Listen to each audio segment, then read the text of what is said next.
By Sri Lanka's best internet package for online learning and online working with many amazing offers. Call 1212 for more information. Sri Lanka Telecom.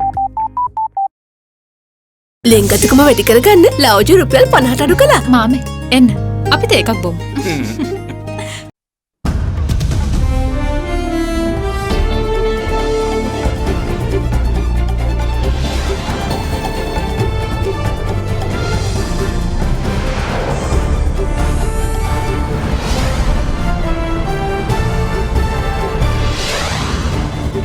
In your headlines tonight, Day 2 ends.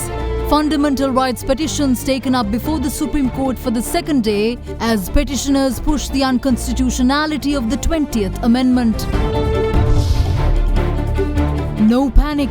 State Minister Cabral announces tabling of budget on the 17th of November and assures investors of government's debt repayment ability. We will commit ourselves to paying our debts. Whatever are the conditions we have agreed to, we will make sure that those are honoured. Rendered powerless. Ex-IGP Pujit Jayasundara tells Easter Commission that previous government's policies left his hands tied and helpless to act. Promises and commendations. New ambassadors promise President Gotabaya full assistance to meet Sri Lanka's development aspirations and commend government virus efforts. All this and much more coming up on this Wednesday, the 30th of September 2020. නව Sunlight සකුරා දැන් දික්කුකල් පවතින සකුරා මල් සුවඳින්. From AdaDerana, this is AdaDerana First at 9. Live from Studio 24 in Colombo. Good evening and welcome to First at 9. I'm Shanella Fernando in your top stories for tonight. Petitions challenging the proposed draft bill of the 20th Amendment to the Constitution were heard in the Supreme Court today for the second consecutive day. The attorneys representing the petitioners continued to argue that the proposed draft bill is in violation of the sovereignty of the people, adding that therefore it should be referred to a referendum in order for it to be passed. With a total of 39 petitions having been filed challenging the proposed 20th Amendment to the Constitution, the petitions were taken up for hearing for the second day before a 5-member bench of the Supreme Court headed by Chief Justice Jayanta Jayasuriya.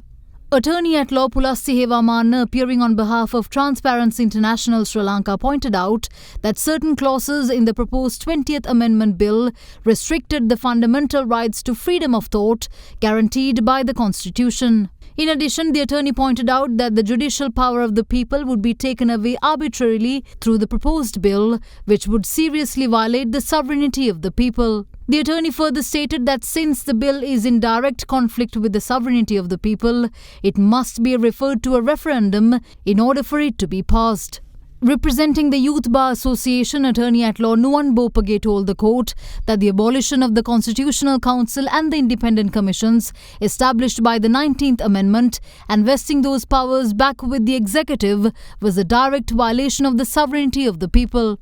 Therefore, he argued that it was imperative that the relevant bill be subjected to a public referendum. Appearing on behalf of UNP General Secretary Akila Viraj Karyavasam and its Deputy Leader Ruwan Wijewardena, President's Counsel Ronald Pereira pointed out that with the 20th Amendment taking steps to deprive the opportunity to file fundamental rights petitions against the official duties of the President, the sovereignty of the people enshrined in the Article 3 of the Constitution is being violated.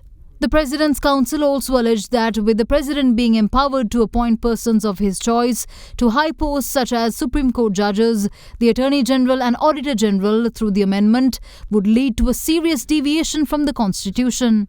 Meanwhile, attorney at law Krishmal Varnasuriya stated that a person who obtains US citizenship pledges allegiance to the United States through an oath to go against any other country for the betterment of the United States. The attorney pointed out that the removal of the impediment to a person who has sworn such an oath in favour of another such country being elected to parliament or becoming president is a serious violation of the sovereignty of the people. He further stated that countries such as Australia, Bangladesh, France, the United States and India do not allow dual citizens to be elected to the legislature. adding that however in countries such as Azerbaijan, Somalia and Armenia, dual citizens are not barred from representing the legislature. In conclusion, he stated that we must decide for ourselves as to which list of countries should Sri Lanka be standing amongst. Enjoy a very smooth shave with the Bic Easy 2 razor. Bic Easy 2. State Minister of Money, Capital Markets and State Enterprise Reforms Ajit Niwad Kabral today announced that the government's budget for year 2021 is scheduled to be presented to Parliament on the 17th of November. Addressing the media today, the State Minister also took aim at ratings agency Moody's, calling their downgrading of the country's sovereign ratings premature and done in an inadvisable manner. The State Minister called on investors to not be dissuaded by what he termed the unwarranted downgrade and gave a firm assurance that the government stands deeply committed to its investors and its debt repayments. We have seen the stock market performing quite well in the last few weeks. Although a lot of people thought that the exports will suffer greatly, we have been able to have our exports back on track. We are back again at the $1 billion mark. And we have bounced back so quickly that lots of people were quite surprised at the impact as well. Our commitment to our investors would remain strong, deep and unwavering. We will commit ourselves to paying our debts. Whatever are the conditions we have agreed to, we will make sure that those are honored, and we will continue with our commitment to be one of those countries in the world which has been able to honor its debts without any default whatsoever over the last so many years. Sri Lanka was a country that went into the markets way back in 2007. We have so far had 16 international sovereign bond offerings. Every single one of those offerings has been oversubscribed, even in the worst of times, and every single interest payment has been made on time. So we want to tell this to the Moody's as well, without attempting to understand Sri Lanka's commitment as well as Sri Lanka's changes, particularly the current changes that have occurred in the economy. And when we have a payment due on the 2nd of October, which is just a few days away, they should have watched to see how we are making that payment. They should have also watched and waited till such time that the budget was presented. And we had repeatedly mentioned that we would be presenting a budget which is growth-oriented as well as taking into consideration the current challenges that this country is facing. So our message is that this rating action was premature and that it was also not done in an advised manner, and we would hope that it would be carefully reviewed by them as well as all the others, so that they would understand what the situation is. Foreign investors, we are advising them not to be dissuaded by the recent unwarranted downgrades, because every time they have acted on some of those downgrades, particularly in the case of Sri Lanka, many people have lost money. They have reacted to those downgrades. They have sometimes sold off their positions, and later on they had to buy those same positions at a much higher price. So we want to tell them that too. You have to take an advised as well as informed decision. So we are setting out this story so that you can also understand for yourselves what Sri Lanka's story is about. Former IGP Pujit Jayasundara stated that he was unable to perform his duties as the Inspector General of Police due to a number of factors, chief among them being the political policies of the previous government. He made this statement when he testified before the Presidential Commission of Inquiry investigating the Easter Sunday attacks today. Former IGP Pujit Jayasundara testified before the Presidential Commission of Inquiry for the 5th day yesterday. At the outset, the Additional Solicitor General at the Commission asked him, "Do you accept that the Easter Sunday terror attack was not planned overnight, as it was not an attack that unfolded overnight?" The former IGP responded, "After the attack, I received personal information that Zaran had apparently visited a physician along with his spouse with the expectation of having another child. If that is true, it is difficult for me to estimate at which point such destructive plans arose." Sri Lanka's State Intelligence Service had not been able to confirm any previous warnings from foreign intelligence sources about an attack. He then added, "The State Intelligence Service's duties were focused on different purposes. These duties involved highlighting events in other countries and speculating that the same could happen here in Sri Lanka."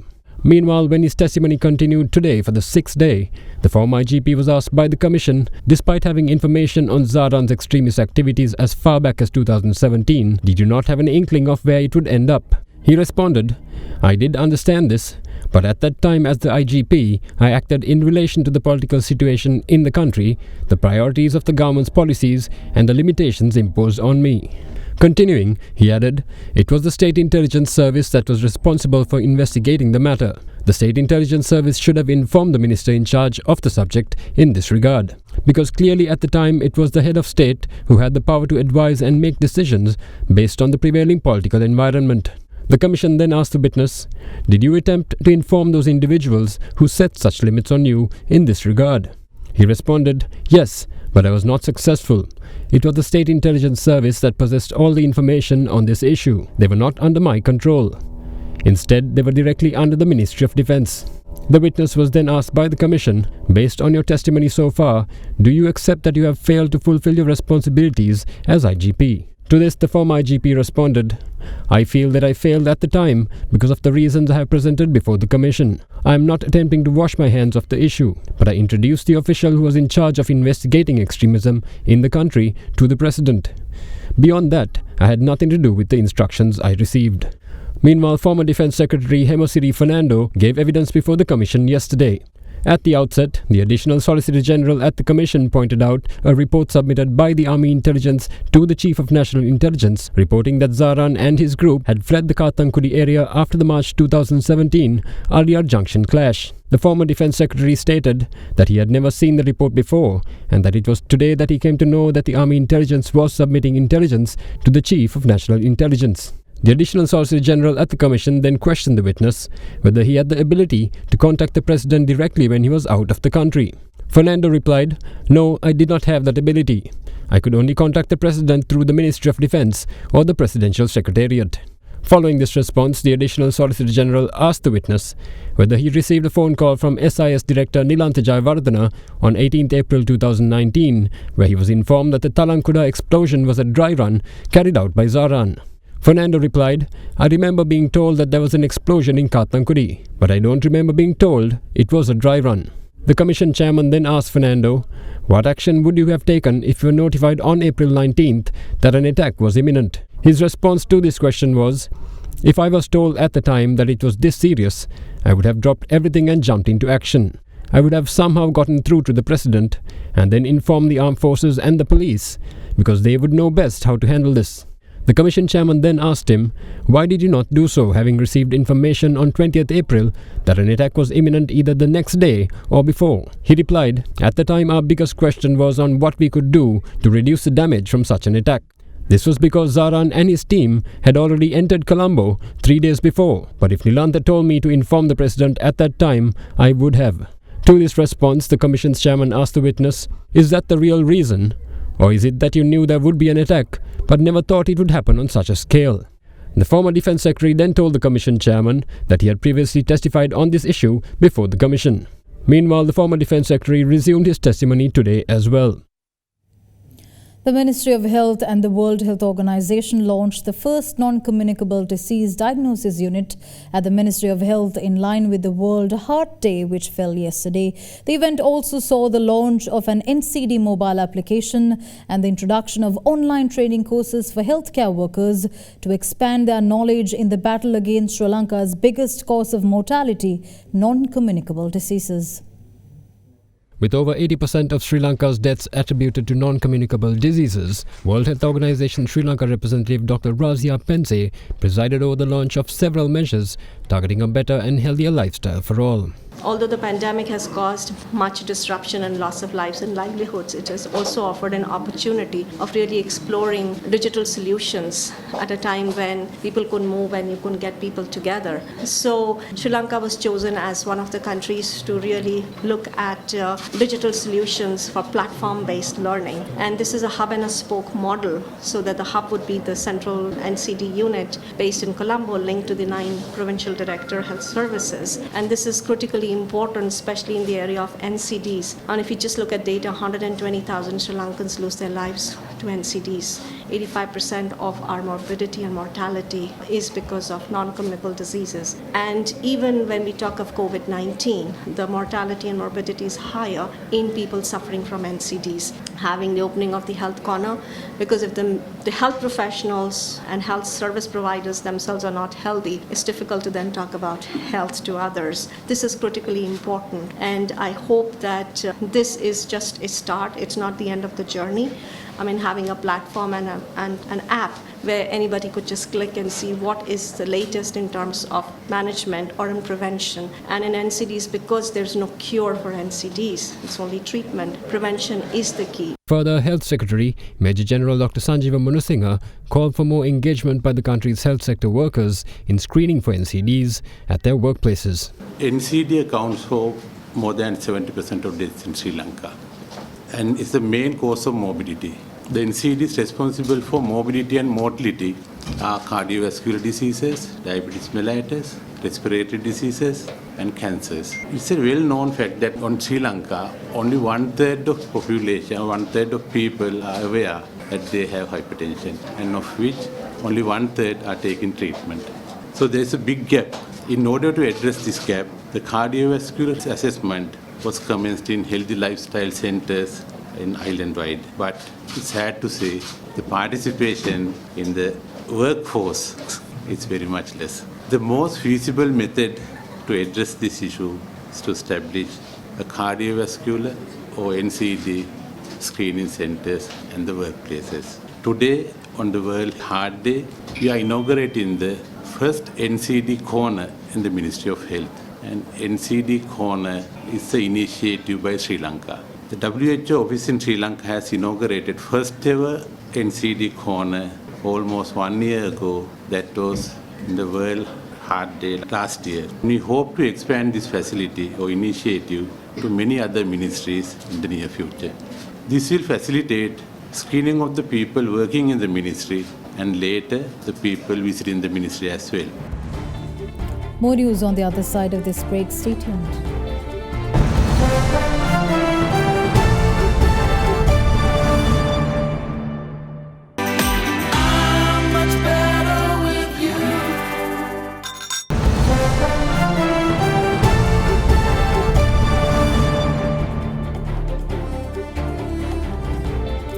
Welcome back in more news. Chief Epidemiologist of the Epidemiology Unit, Dr. Sudat Samaravira, says that Sri Lanka is not yet free of COVID-19 as a threat still remains from illegal immigrants attempting to enter the country from India, as well as from local fishermen coming into contact with their Indian counterparts at sea.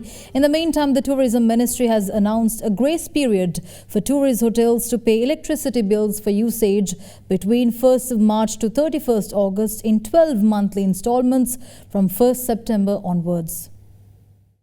The Ministry of Tourism has decided to grant a 1-year relief period to hotels registered with the Sri Lanka Tourism Development Authority to pay their electricity bills. Relevant instructions have been issued by the Ceylon Electricity Board to the divisional engineering officers to grant the relief measures to the struggling sector with immediate effect.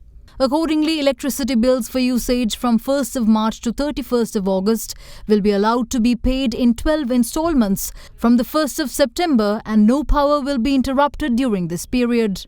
In the meantime, a media briefing on the present COVID-19 situation in the country worked off today at the Health Promotion Bureau. අපි දන්නවා විදේශවල සිට COVID-19 රෝගීන් තමයි අපේ රටට එන්නේ. වෛරසය ආසන්න වෙච්ච පුද්ගලින් අපේ මේ භූමිය තුල ඉන්නවා දැන්ටත්.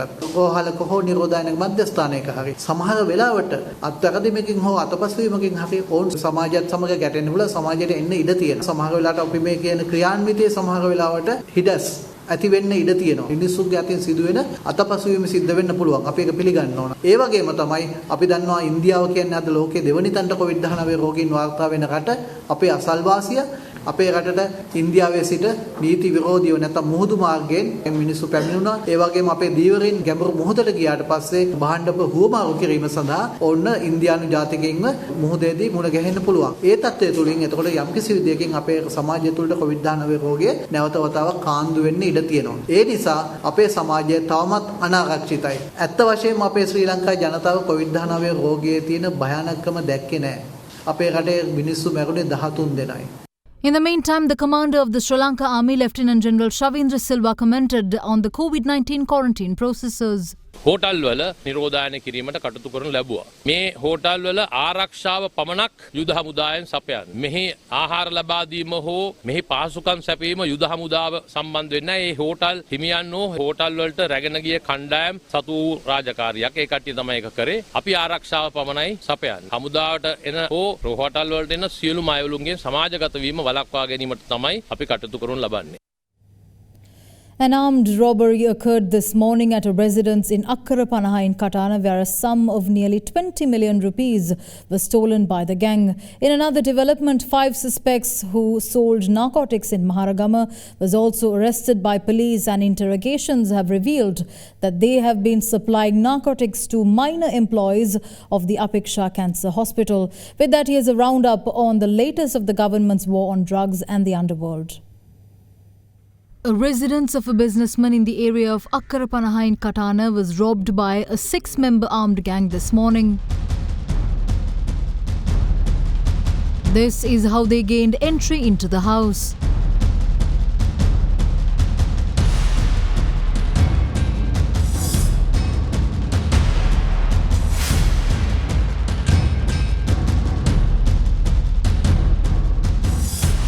The resident stated that the robbers have demanded cash from them at gunpoint. Accordingly, they had fled with nearly 20 million rupees stolen from the residence. The robbers had then escaped using a car and 2 motorbikes. Investigations into the incident have been launched by the Katana police.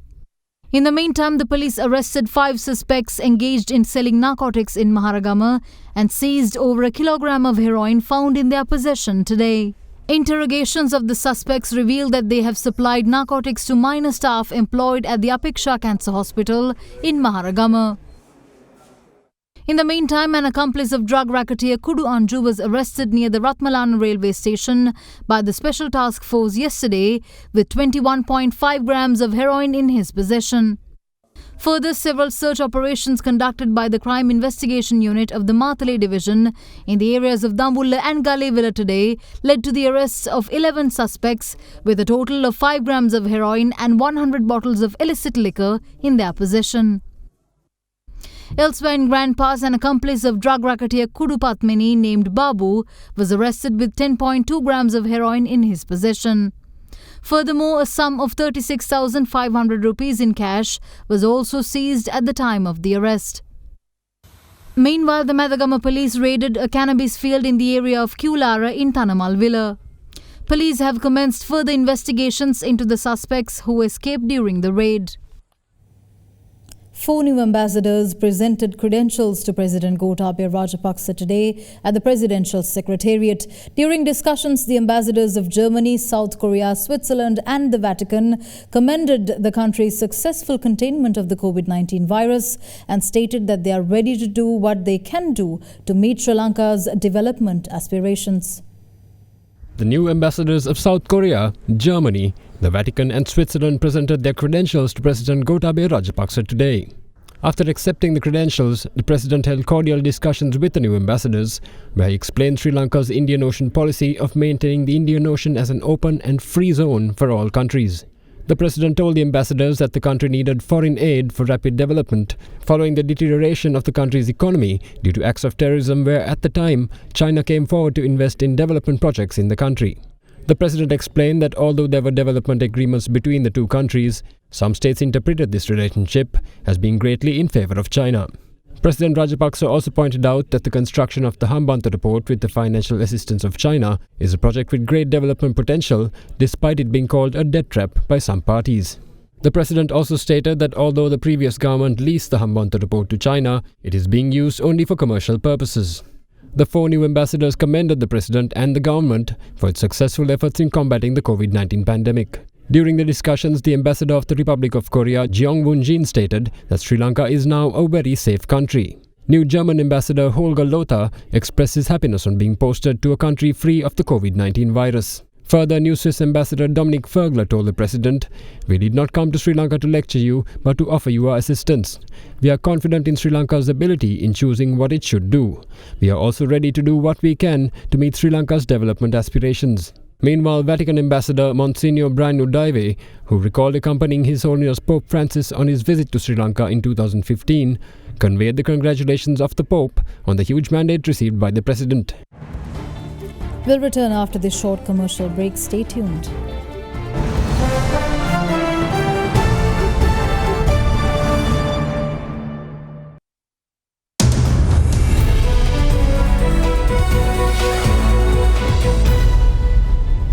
In your business news, the Colombo Stock Exchange has noted a significant increase of 65% in central depository system account openings in the last 10 days since the digitalization of the end-to-end operations of the market earlier this month with the launch of a mobile application. CAC Head of Market Development Niroshan Vijay Sundara stated that the new application alone has contributed to 35% of new accounts being opened, while the market has seen a 73% increase in the average number of trades as well. We have noted a 65% increase in CDS account opening over the past 10 days. The newly launched mobile application has contributed to 35% of the total number of accounts open. The increase is a clear sign of retail investors taking note of the opportunity currently prevalent and entering the market. The boost in interest towards the stock market is very evident when we take a look at the overall performance of the market. To put this into perspective, there has been a 73% increase in the average number of trades carried out during a single trading day. And in terms of the daily average turnover, we currently record 1.47 billion rupees, which is more than 100% increase when compared to the 711 million recorded in 2019. With that, we wrap up tonight's edition of First at 9. Thank you for joining. I'm Shanella Fernando. Have a good night.